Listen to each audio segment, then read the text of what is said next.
In today's video, I'm going to teach you how to show or hide drawing toolbar in TradingView.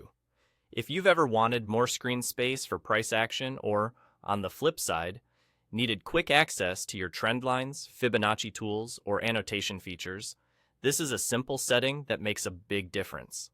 The drawing toolbar, sometimes called the drawings panel, is the vertical strip of tools that usually sits along the left side of your chart. When it's turned on, you get instant access to your drawing tools. When it's off, you have a cleaner, distraction-free workspace.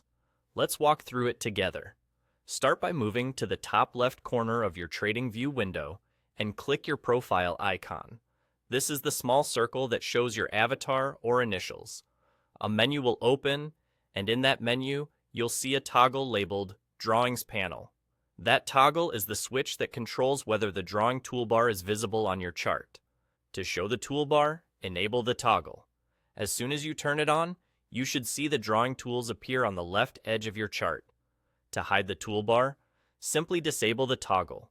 The tools will disappear from the chart area, giving you a more open canvas. The change is instant, so you'll know right away that it worked. A couple of quick clarifications can help here.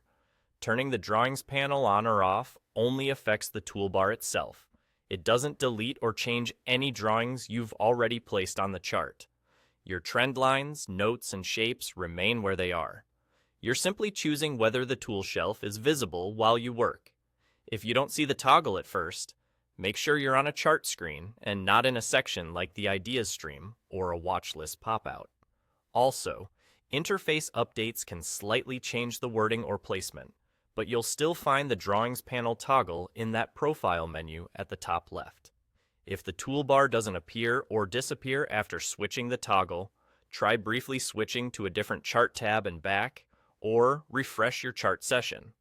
This preference typically sticks with your chart layout, so once you set it, TradingView will remember your choice the next time you open that layout. It's a handy way to move between a minimalist view when you're observing the market and a full tool set when you're ready to mark up your chart. And there you go. Enable it to show, disable it to hide, and you're done. That's all.